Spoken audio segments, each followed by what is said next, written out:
अस्मदाचार्यपर्यन्तां वन्दे गुरुपरम्परां श्रुतिस्मृतिपुराणानाम् आलयं करुणालयं नमामि भगवत्पाद शङ्करं लोकशङ्करम् शङ्करं शङ्कराचार्यं केशवं बादरायणं सूत्रभाष्यकृतौ वन्दे भगवन्तौ पुनः पुनः समस्तजनकल्याण निरतं करुणामयं नमामि चिन्मयं देवं सद्गुरुं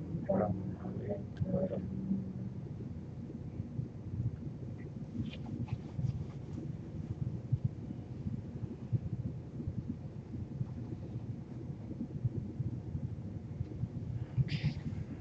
Seeing this Jiva Jagath Jagadeshwara, started with Jagat, which is the gross part. Jagat is experienced by Jiva, means a conscious being. And we saw briefly how this conscious being evolves, how this conscious being comes about. There is, we said, pure consciousness. Then there is conditioned associated consciousness. And then there is identified consciousness. Consciousness is identified and mixed up. Identified and mixed up with upadhi. Upadhi means the aggregate of body, mind, intellect, or body and antakarana. So where does this body and antakarana come from? Same absolute consciousness, conditioned by its own maya, evolves space, air, fire, water and earth. These recombine with panchikarana to form these upadhis. And the same consciousness now is associated with this upadhi and identified with this upadhi.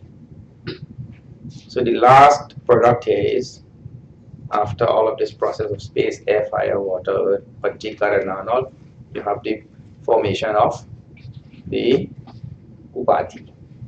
Then the same consciousness now identified with that upadhi in this process. First pure consciousness, then associated, then identified with that upadhi. That product of the consciousness, first of all reflecting that upadhi and identified with that upadhi, a product there is called a jiva. This is what we saw yesterday. Jiva, I told you, is a mixture of jara and chetan. The consciousness is chetan. The consciousness evolves through maya, evolves as jara upadhi, or upadhi is jara. The consciousness now reflecting in that and identifying with that is called as jiva. And that I told you, Hridaya Granthi, where two contrary things mix up. That we call it a knot of the heart. Jara and chetan become mixed up there. So this was how jiva is formed. Now see, at the time of the meeting of consciousness and this upadhi means this body and the antakarana which is inside, when this consciousness and this body come together, this upadhi come together, that time I told you there is anyonya adhyasa. Anyonya adhyasa means there is a mutual exchange of gunas. So upadhi which is jara becomes chetan, and absolute consciousness, which is infinite, become finite. In other words, the absolute consciousness, infinite consciousness, now starts thinking itself to be finite because it has become identified with a finite upadhi. So it starts thinking I am finite. That is, people get mixed up like that quite often. Huh? Mixed up. Confusion in life is a normal thing. All beings become confused like anything. So that confusion takes place when these two contrary things. You know, Bhagavan gave many examples in different places. If we do not stop and ascertain very clearly certain things, we can be confused. I know quite often I am sitting in planes and I like window seats, so I look like that. Then that other plane is moving, I think I'm moving. Huh? So then you have to stop, change your reference point and check to see who is moving, isn't it? Because when you hold that wrong reference point, you will end up with a wrong conclusion. The conclusion is, either way it can go. You think you are moving and the other plane is moving, or you think the other plane is moving when? Well, so like that. Either way it can go. So then you have to stop and check. Oh, let me change reference point. Now let the reference point be the ground. Ground is not moving. So now based on ground we'll see who is moving. So you have to change that to see, to ascertain. Ascertain means to come to very clearly conclude. So now this Jiva, which is a product of Jara and Chetan coming together, the product which is born there after mutual exchange of gunas, mutual superimposition of gunas. A Jiva who is born, he encounters in the world other Jivas. Now remember that is same supreme consciousness which has become finitized as though, and I told you, supreme consciousness which is associated and then identified. That supreme consciousness never becomes any other thing. No matter what you do with space, space remains as space and it always remains part of the infinite space. You enclose this space with this building here for 1 billion years, and after you come, after 1 billion years and you break down the walls, this space will still be part of the infinite space. Nothing happens to it. And space does not become contaminated by anything. All of these gunas of space, they also are true for the absolute reality. So I told you yesterday, you have this pot, and there's pot space. And a pot space, you put achar, pickle, the hottest Indian pickle. But Indian pickle not so hot. You have to really come to Trinidad to see hot pickle. Then you will know. We have in Trinidad a chili pepper called a scorpion. For many years I ate hot, but I also dare not touch that thing. Terrible hot. You touch your tongue, enough. You can't eat any. So anyway, you keep that type of pickle in this space, and after some time you remove that and you check that space to see if it was touched by that pickle. That space was in no way contaminated by that pickle. You can keep that pickle there for 1,000 years, it will not touch that space. You remove it after 1,000 years and then you check that space. It is like every other space. The same consciousness which is identified with this body, its identification does not do anything to that consciousness. It remains as is. It just see another example I tell you. You would have done this in primary school. You take a glass of water and you take a straw and put it in the glass of water. When it reaches the water, the straw seems to take a bend isn't it? It comes like this and then goes like that. Because they make you study light and refraction and all that type of thing of whatever is going on there, right? In school they make you study. But forget about all that science. When you put it like this, it does like this and it goes down. It takes a bend. Achha. Because of the straw's association with the water, it appears to be bent. But is the straw bent? Is the straw bent? No. Because of its association with the upadhi, the consciousness appears to be finite and appears to be all, it will die and this and that, but it is not.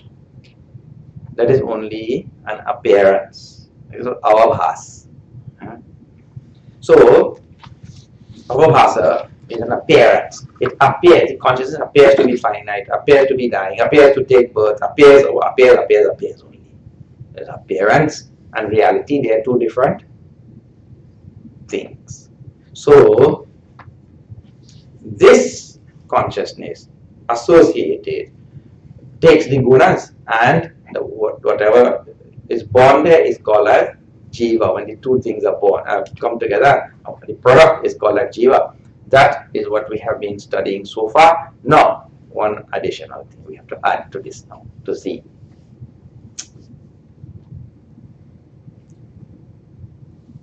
It means little bit more technical things how that jiva is born.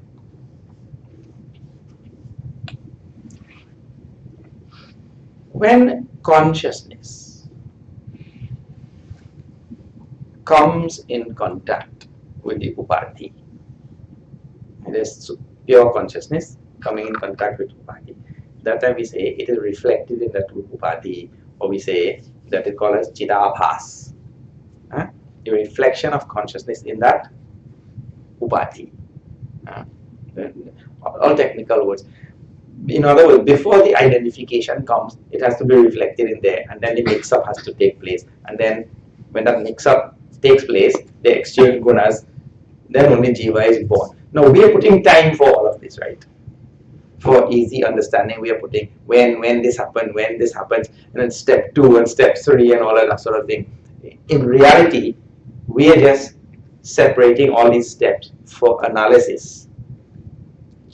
All of these things happen instantaneously, and that is how it has been going on. We are only separating. Like for example, you cannot separate light and heat of the sun. How you will separate? You try. They always go together. But analytically or mentally, we can. So this is light and this is heat. For analysis purposes, we separate things which really cannot be separated. In the very same way that there's pure consciousness, that consciousness associated with our body, mind, intellect, and that consciousness is now identified with that body, mind, intellect. We are telling all like this, but that is all, it is always like that. It did not happen like this in a series of, in a sequence of events, and then we resulted with, this is the way it has been. So anyway, now when we come to that last stage, the consciousness must be reflected in that upadhi, first of all. Then, when the reflection takes place, there must be an exchange of gunas, isn't it? That we saw just now. There's a reflection of the consciousness in the upadhi, and then there must be an exchange of gunas. Now that is where we bring this step here. This is our focal point now, right? The consciousness must reflect in this upadhi, and then there must be an exchange of gunas. Then only the jiva is born. If there is no exchange of gunas, now this becomes the focal point of our analysis today, because we're trying to further find out how this jiva really is born, what really takes place there. Now let me give you an example. Oh, let us tell you Siddhanta first, then we see example. Siddhanta is like this. The consciousness reflects in the upadhi. That time, the upadhi being finite, consciousness being infinite, right? Chit is infinite. When it reflects in a finite upadhi, in order for it to become identified with that finite upadhi, first thing has to happen, it has to forget its infinite nature, isn't it? If it never forgets its infinite nature, it will never become identified with infinite, isn't it? So a forgetfulness of its infinite nature has to take place first. That is called as non-apprehension, Gurudev. Those of you who have read that thing, that word will be there. Yes. First, a non-apprehension has to be there. What non-apprehension means? A non-apprehension of its infinite nature. Then, when that non-apprehension of its infinite nature, then there is misapprehension of its nature.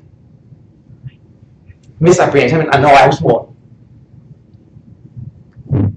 So a first thing has to happen, that is non-apprehension. Then only misapprehension. The non-apprehension in technical language of Sanskrit and Vedanta is called as avarana. Avarana. Avarana, what you have heard? Avarana means veiling, covering. So its own nature has to be veiled from itself or covered from itself. When that veiling of avarana is there, then vikshepa. Next word is vikshepa, means misapprehension. It now, because it became associated with that upadhi, it now takes itself to be that upadhi. That is called the vikshepa or misapprehension. It takes itself, misapprehension, it takes itself to be something other than what it is. This is called avarana and vikshepa, or non-apprehension and misapprehension, which is two translations. These are two, you can translate that in many ways, whichever way you want. Huh? Non-apprehension, misapprehension. Yes. But even in that, there is still one more technical step, you know. Vedanta is a very, very technical thing at this level. If you want to talk about Jiva Jagath Jagadeshwara, you have to, what do you do? You have to talk technical things. If you don't want technical things, then you come in evening class.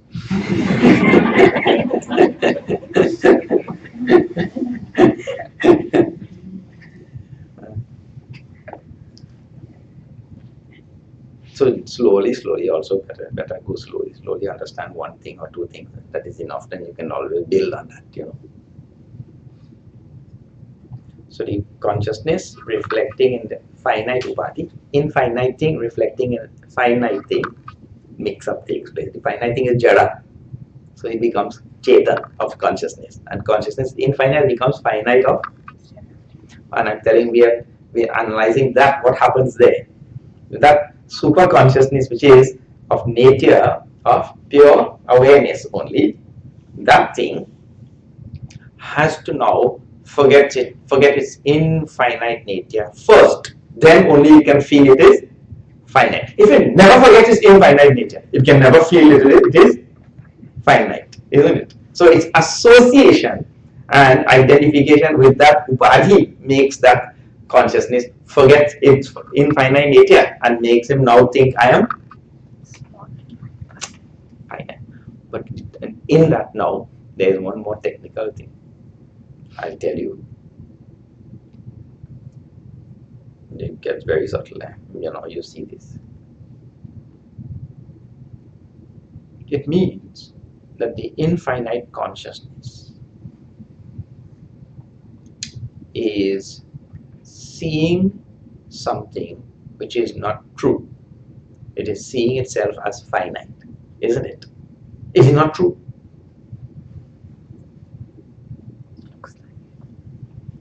So it is seeing something which is not true, but the fact remains that it is still seeing. And let me now back up and I'll explain that a little bit more.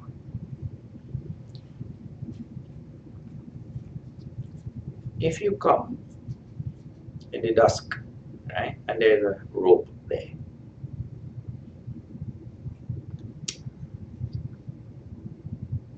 just now we are talking about avarana and Vikshepa. There is something more technical about that. That's what I'm trying to explain. Huh? If you come and there is a rope, if there is total non-apprehension of the rope, right? If there is total non-apprehension of the rope, this is atyandagrahi in Sanskrit is called it. There is total non-apprehension of the rope. You will never see a snake, isn't it? That is total non-apprehension of rope means it is as though there is no rope there, isn't it? You will never see a snake. Second thing, if there is total apprehension of the rope, again you will never see a snake. Yes. Correct or not? Yes. You have to give that some thought. Huh? If there is total non-apprehension of rope, you will not see a snake. If there is total apprehension of rope, in the first instance, when you look, you see rope, then what is chance of seeing snake? No chance. That means what? In order to see snake, there has to be a vague cognition of rope. Correct? In order to see that snake, it has to be a vague. Because if totally there is no cognition of snake, of rope, you will not see any snake. And if totally there is cognition of rope, again you will not see any snake. So what that means? Your cognition has to be somewhere in between, isn't it?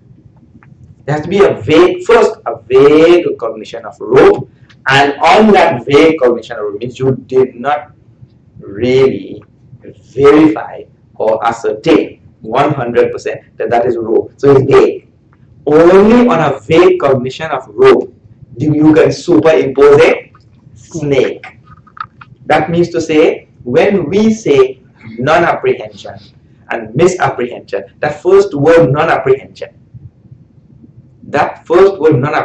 really means vague apprehension. Okay. Get that thing? If there is total non-apprehension, you will not see any snake there. So it has to be a vague, somewhat in between. It is called as not atyanta grahe, not atyanta agrahe. It is in between. Madhyama avastha, between the two. So now, when the reality now reflects, consciousness reflects in that upadhi, that time there cannot be total non-apprehension of itself. There is still apprehension of itself, but there is apprehension of itself as a finite being. So now see, there is apprehension and there is finitude associated with that apprehension. So it is not that the self does not know itself. It is just knowing itself as something else. That is all. So there are two elements in that. I know myself and I know myself as something else. The two things have to be there. If totally doesn't know itself, well then there is no identification, and then there is no jiva, there is nothing. So in other words, jiva really is what? Jiva really is, I know myself, but I know myself as something other than what I am. So now, what the jiva really has to do in all of this is pay attention to the part where I know myself. Let me give you another example. I will show you this thing. There are many examples of Jiva Jagath Jagadeshwara also give a nice example. See this. One father went to listen to his son in Gurukul. Gurukul, you know? Gurukul was there, and he has sent his son to live in that Gurukul. So he was missing his son. So one day he goes there to see his son. So the Guru is sitting there. Then there are 15 boys there in Gurukul. Father comes there and he sits over there. And Guru is teaching Purusha Sutta. Om Sahasrajesha Purusha. Chant. Now the boys are repeating. Father is listening. Now, that time, when he listens, he is hearing his son chant or not? He's hearing his son chant. But when 15 boys chant together, he cannot tell which voice of that 15 voices is his son. So what a peculiar state. At the same time, he is hearing his son. He hears his son, but he cannot identify or separate his son's voice from the rest of the voices. So if, depending on how you look at that situation, now you say, he is hearing his son and he is not hearing his son. Isn't it? Because he is hearing his son because his son's voice is blended in that collection of voices. At the same time, he is not hearing his son because he cannot identify which of the 15 voices is his son. So he's hearing and not hearing. What a peculiar situation. In the very same way, the consciousness which is reflected in this upadhi, that consciousness knows itself and doesn't know itself at one and the same time. When you see the rope there, that vague cognition is, I see the rope and I don't see the rope at the same time. If you see it totally, no snake. If you don't see it, no snake.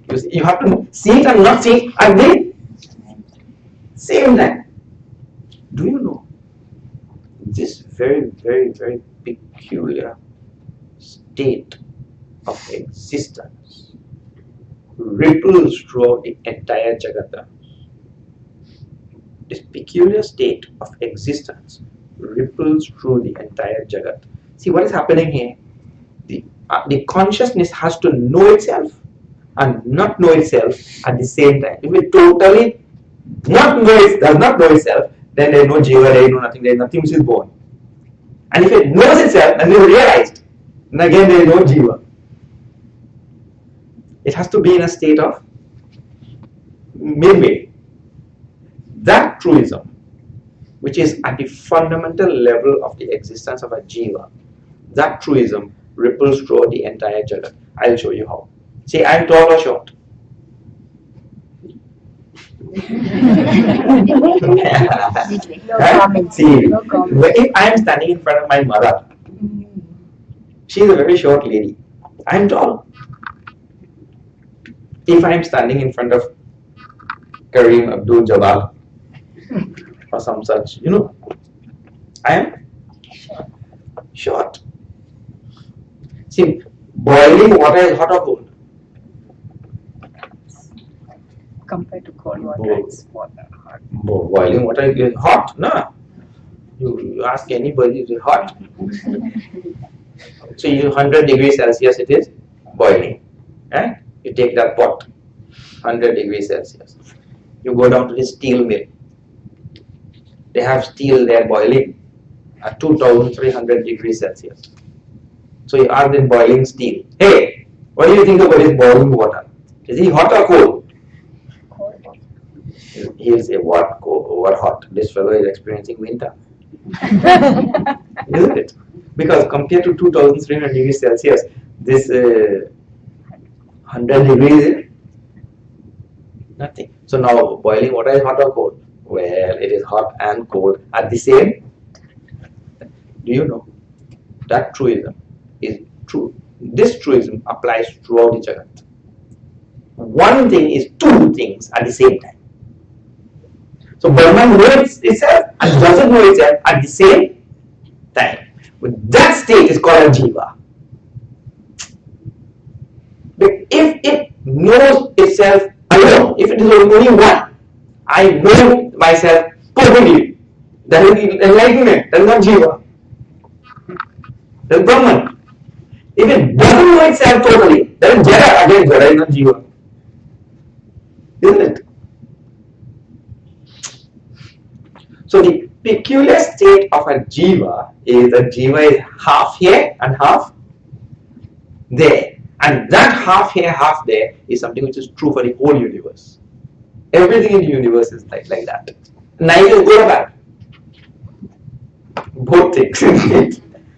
Anything you can point out, it will be like that. It is two at the same time. That is why in every atom, see, in every atom there is a positive charge and a negative charge. And the atom cannot function if two are not there, isn't it? The two have to be there, positive and negative. So no and not no. Only when this state is there, there is Jiva. Now see what? The Jiva then is a mixture of Jada and Chetan. So again the pairs of opposites are coming.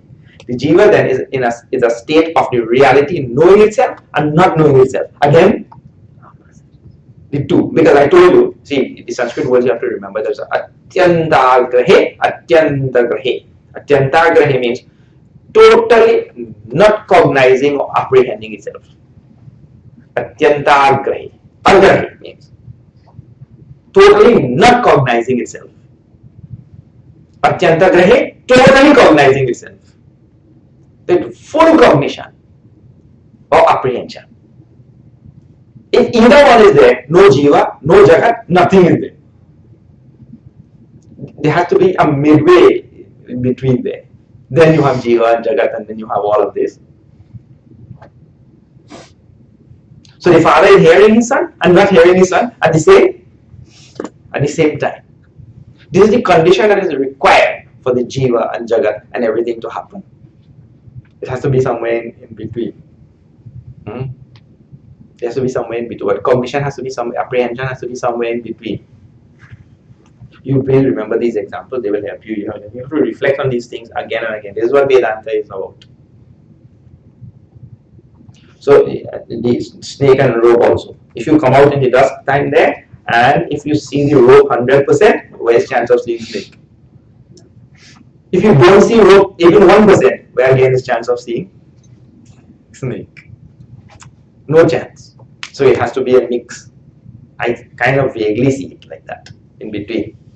Then we can superimpose for snake. You see?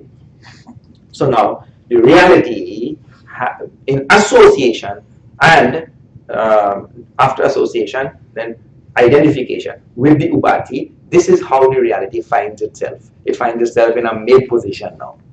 The reality is half cognizing itself, but half not cognizing itself. How? Half cognizing itself as finite and not cognizing itself as infinite. The two things are happening at the same time. You see? So that state of the reality is called Jiva. So this is another way to explain what is Jiva.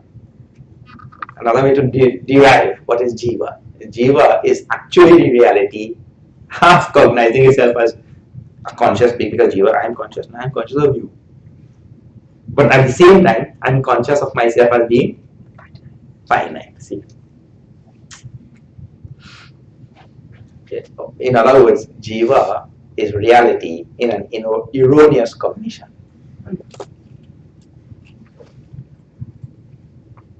Jiva is Brahman in an erroneous cognition. That is all.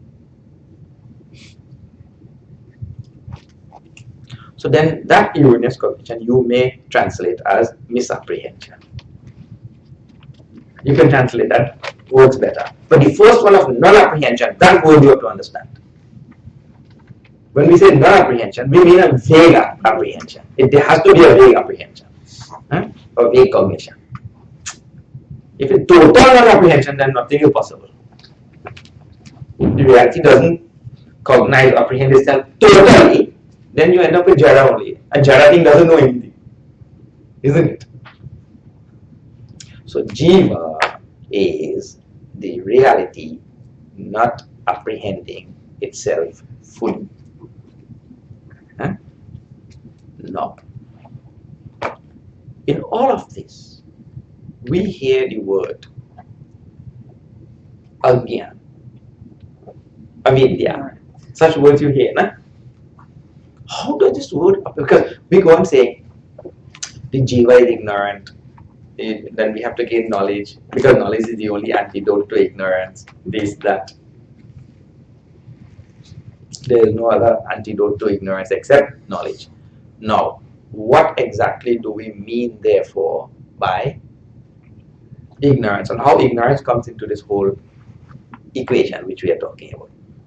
How is the introduction of ignorance in all of this? It is like this. When we say that the reality in conjunction with this upadhi, or the reality meeting this upadhi, reality reflecting this upadhi, reality identifying with this upadhi, we say that the reality has to be not totally cognizing itself, because it's a vague cognition, and at the same time it cannot be totally there can be total non-apprehension. There has to be some amount of apprehension. So there we say it is ignorant of itself to some degree, isn't it? It's ignorant of itself to some degree. If it is totally ignorant of itself, not possible to have then jara, not possible to have any jiva. And if it is totally knowledgeable of itself, again, so now with the introduction of the word knowledge and ignorance. So when we were using just now non-cognition, non-apprehension, that is just words in English that we are using, that they are substituted for the word agyan or avidya. So there has to be some amount of avidya or agyan, means some amount of ignorance of itself, not total ignorance, isn't it? Not total knowledge also. So there has to be some amount of. No, where does this agyan come from? You please see again now. Then go back again over the whole thing. The supreme consciousness, infinite consciousness, reflecting in this upadhi, then getting identified with upadhi and all of that, right? This upadhi came from where? This upadhi came from the same absolute reality, Brahman, which evolved space, air, fire, water, earth, and like that, formed all this upadhi, right? Now, the consciousness is that same Brahman, and the upadhi is that same Brahman, isn't it? That we saw yesterday. I told you that is a duet of one. Duet usually has two, but it's a duet of one. Now, in other words, this state of that reality to first evolve this upadhi and then get reflected in that upadhi, and now come to think that I am finite like that upadhi. This state of that absolute reality, because it is doing both. That state is something which is inherently present in that reality. The ability and capacity of that reality to evolve this upadhi and then get reflected in that upadhi and then feel finite. That is inherent in that reality. In other words, this state of agyan is inherent in that. This is one of the possible ways the reality expresses itself. One of the infinite number of possible ways the reality expresses itself is to be as a finite, ignorant jiva. And that doesn't mean to say that is the only way it can express itself.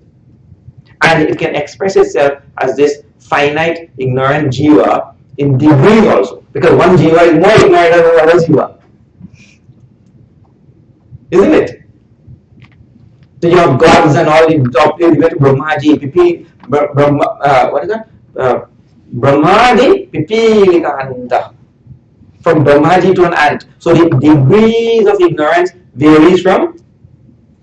So in other words, that reality can manifest itself, appear as, express as a very ignorant jiva or a less ignorant jiva. And all of that power and all of that capacity and all of those possibilities are inherent in that reality, because it itself is manifesting as the upadhi, it itself is manifesting as the, it itself is the consciousness manifest in that upati or which reflect in that upati. And now the jiva which is born, I told you, that jiva which is the product, that jiva one jiva could be more ignorant, but the jiva could be less ignorant. It means a jiva could be more knowledgeable or less knowledgeable, right? That depends on what? This same space, air, fire, water, earth which came like this and made this upadhi, antakarana, body. This upadhi is what determines how much of that consciousness will reflect in that upadhi. It is the upadhi which determines that. Like when the sunlight falls on this wall, little bit is reflected. But if you put a mirror there, all will be reflected. In other words, that is not the fault of the sunlight. That's not the contribution of the sunlight. That is the contribution of the reflecting surface, isn't it? So now, this reality, which through its maya manifests space, air, fire, water, earth, and panchikarana, and then forms all the various types of upadhis. There is variance in these upadhis, and some upadhis reflect more of that consciousness, and some upadhis reflect less of that consciousness. And therefore, you have some jivas who are more aware, more conscious, like Brahmaji and Vishnu and all, and you have some jivas who are less conscious. But you forget Brahmaji or even here. In this world in which we live, there are some jivas totally not aware of anything. Huh?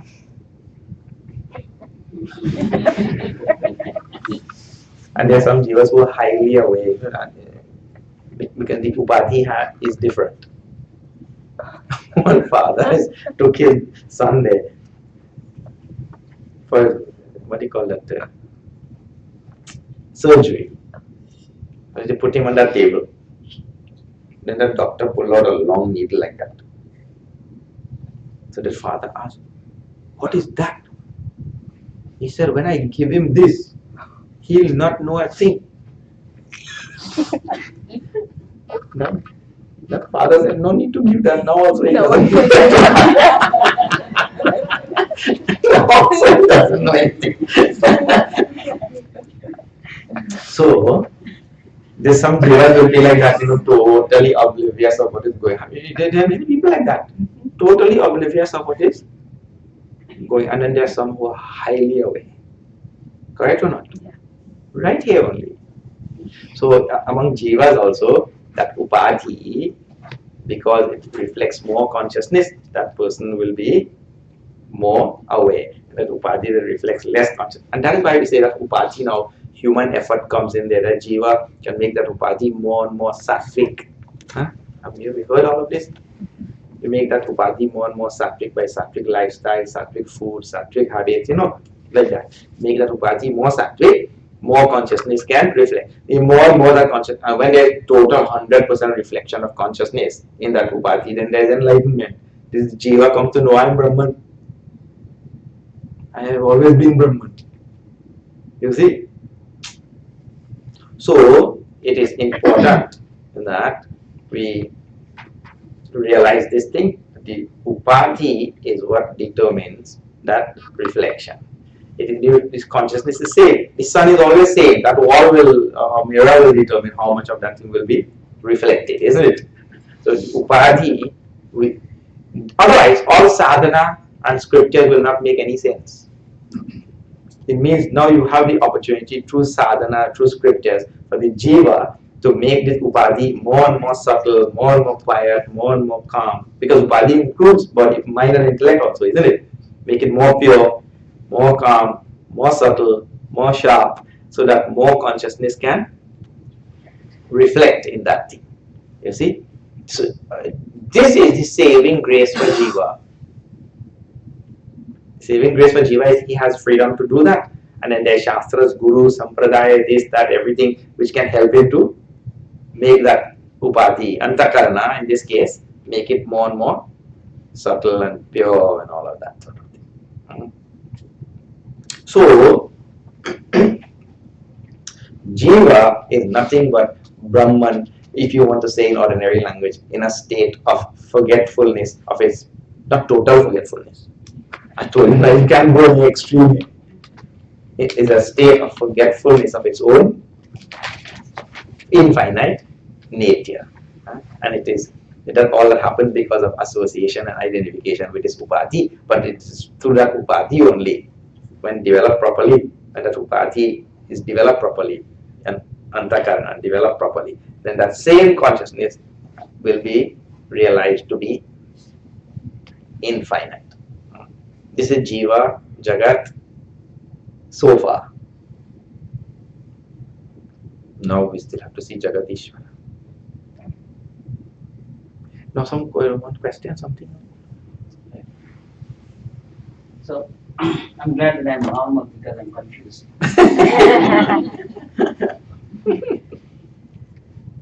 So what I understood so far is Jagat, all Upanishads, the commonality among all Upanishads is Jagat is a product, is an effect. Mandukya Upanishad says whatever we experience is Jagat, which means whatever we don't experience is Satyam. So if this Upadhi is the Jiva, the observer, or the observer is the one observing the object of experiencing the object of experience. Where is Jiva in this picture is where I think I'm confused. According to Mandukya Upanishad, the definition of Jagat is whatever you experience is Jagat. Whatever we don't experience is Satyam. If I am the Jiva, not experiencing it, when I experience, would I still exist or I'm done with the life? All right. There are a number of things in there. So let us, from the beginning, let us go back to Shuddha Chaitanya, then Upahita Chaitanya, then Vishishta Chaitanya. So Shuddha Chaitanya, pure consciousness, then this is associated consciousness, and this is identified consciousness, identified with BMI, with Upadhi, right? For those three, I had also given three technical names. So Shuddha Chaitanya is called Brahma, Upahita Chaitanya is called as Sakshi, and Vishishta Chaitanya is called as Jiva. So Vishishta Chaitanya will become identified. Always remember in all of that also, it doesn't matter what happens to that Chaitanya, it is still Chaitanya. Still same Chaitanya. It doesn't matter what you enclose space with and what you name that space, it is still infinite space. So now, in the second stage here, when the consciousness has become associated with this body, mind and intellect. So we are talking about a stage prior to identification with body, mind and intellect. The one stage prior. It just associated with this body, mind, intellect. And I'm telling you again, please remember all of these things. When we say it is a stage prior, we are doing that for analytical purposes. There is no such thing as a stage prior and that you could identify with your mind and all of that sort of thing. All of these things, this is the way it is. So for analysis, we are saying one stage prior, it is called as Sakshi. Sakshi and Shuddha Chaitanya, what is the difference? No difference. The space in the pot and the space, infinite space, what is the difference? No difference, isn't it? So this Upahita Chaitanya is called as Sakshi. That Sakshi word, you know the meaning of Sakshi word. Sakshi word means a witness. It is that Upahita Chaitanya, which is called as Sakshi, which is the witness of all the Jagat, the whole Jagat. Upahita Chaitanya or Sakshi is the witness of everything which is objectifiable. That Sakshi is nothing but Shuddha Chaitanya. Now, the problem which arises here is the technical problem which arises here is when we say Sakshi is the witness, or in this case, Upahita Chaitanya becomes the witness. We also say that Chaitanya or consciousness is akarta. That word you have heard? So if it is witnessing, then it is karta. It is doing something. It is witnessing all the upadhis and witnessing all the things which are going on in the universe, all the objectified universe. It is witnessing. So if it is witnessing, then we say it is a doer. So when we use the word witnessing, we are not using the word witnessing in the sense of a doer, karta. We use the word witness in the sense of an illuminator. You understand that meaning? It is not like Sakshi saying, "Oh, I am seeing you."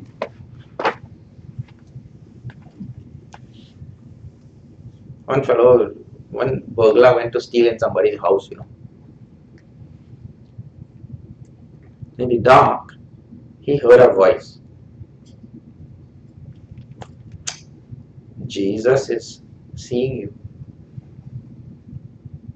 Dark.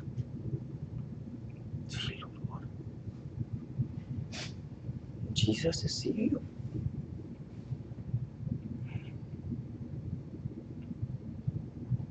Then he thought, maybe I heard something. Maybe some voice in my head.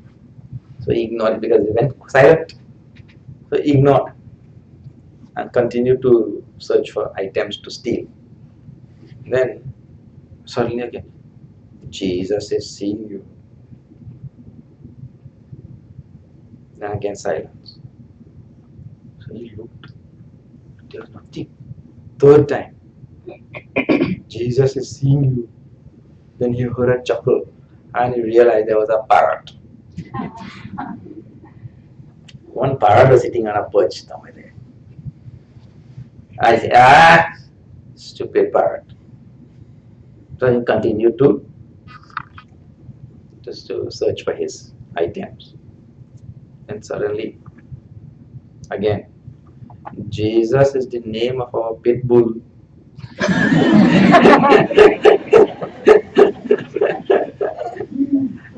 That will get him alarmed, isn't it? So anyway, in this case, when you are seeing, and I am seeing, and Pitbull is seeing, and Parrot is seeing, and whoever is seeing, that is an active seer, right? That is a doer. So when we say Sakshi, we do not mean that the reality or consciousness is a active seer. We mean that the reality provides the illumination for the antakarana to see. Like how the sun provides illumination for our eyes to see. So had the sun not been there, no seeing is possible, isn't it? So had this consciousness not being there, the antakarana could not see. When the active seeing is taking place, that is the antakarana which is doing that only. If you are talking about any active seeing, that is antakarana, because antakarana has mana, chitta, buddhi, ahankar. That ahankar is doer, karta.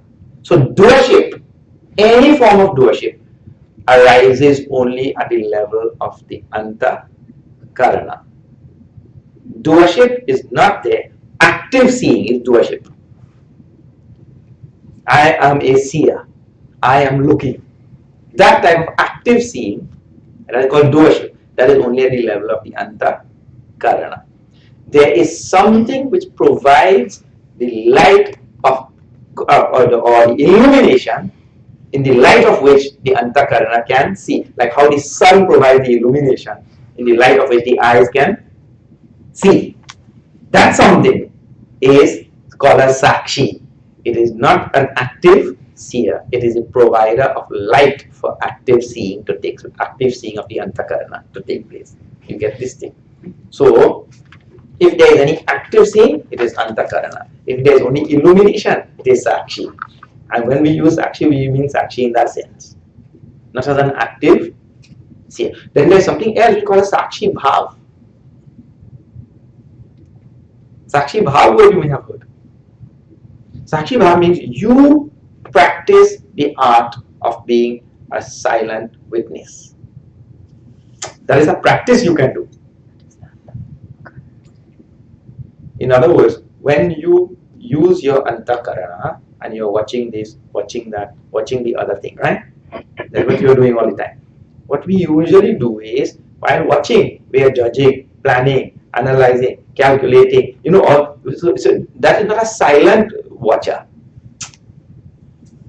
To practice silence means keep the antakarana quiet and let the antakarana just be an objective witness to what is going on. When the antakarana practices that art and perfects that art, that antakarana will tend closer and closer to sakshi. You understand that thing? It will become more sakshi-like. So the antakarana has to practice this. That's what a sakshi bhav. Practice with the antakarana to watch objectively without making comments, without judging, without saying it's good or bad, like that. So this is a practice of the antakarana. But as the antakarana practices that, it now more and more resembles the true sakshi. When it resembles, when 100% becomes like true sakshi, it merges with sakshi. Get that thing? Okay. So, to answer that, the word witness, if there is an active witnesser, it is antakarana. If there is only illuminator, it is pure sakshi consciousness. Yes. Okay. So now we have Jagadeshwara. Big topic. We'll see. These two aspects you said, which is these two aspects you're talking about that's latent in the Brahman. Which Upanishad is it quoted?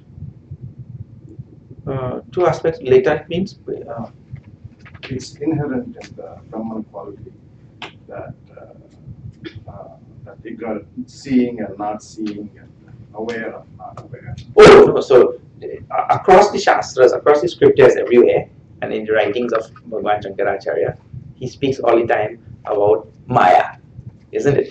Avyakta Namni, Paramesha Shakti, Vivekramani, and all you will see. So when we start thinking about Maya, what exactly is Maya? And tomorrow that will come because we're talking about Parameshwara and his power tomorrow. Right? So when we start talking about Maya, what exactly is Maya? And if the reality, which is one absolute reality, has to appear as many, how does it do that? So the scriptures here everywhere talks about his own. Bhagavan Shri Krishna talks in Bhagavad Gita, Swatma Mayaya, by my own Maya. Oh, what exactly does he mean by his own? By his own Maya, he does what he does.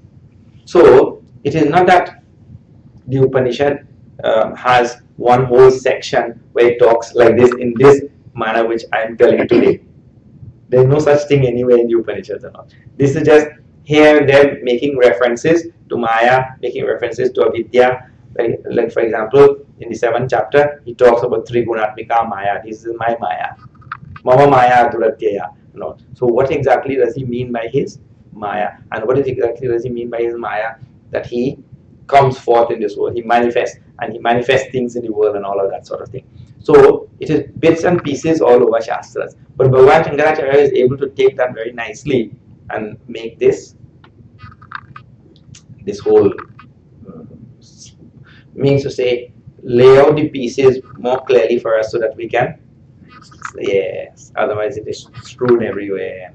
And you know, our Shastra tradition also has come through a very long, rough history of many people, outsiders, plunderers, and people who deliberately like to insert things and do this, do that. And then we have so many sampradayas and all sorts of things. So if Bhagavan Shankaracharya was not there to take it out and lay it out like this, from here and from there and from everywhere to lay it out, then we would not have been able to put these pieces together like that. So there is no Upanishad that deals with this topic in this way. But there are many of our great sages. Another one is, much of this which I am telling here comes from a text called as Panchadashi. Panchadashi, I do not know if you have seen, but Vidyaranya Swamiji has written 15 chapters on pure Vichara Vedanta. So a lot of this thing comes in this Panchadashi. There's a chapter in Panchadashi where he deals with the 4 Mahavakyas. 4 main Mahavakyas. If we, next time when I come, if we have time, we can do that in morning class. Then we'll get directly to Panchadashi. Yeah? Alright. Om Purnamada Purnamidam Purnat Purnamudachyate Purnasya Purnamadaya Purnameva Vashishyate. Om Shanti Shanti Shanti. Hari Om Shri Gurubhyo Namaha. Hari Om.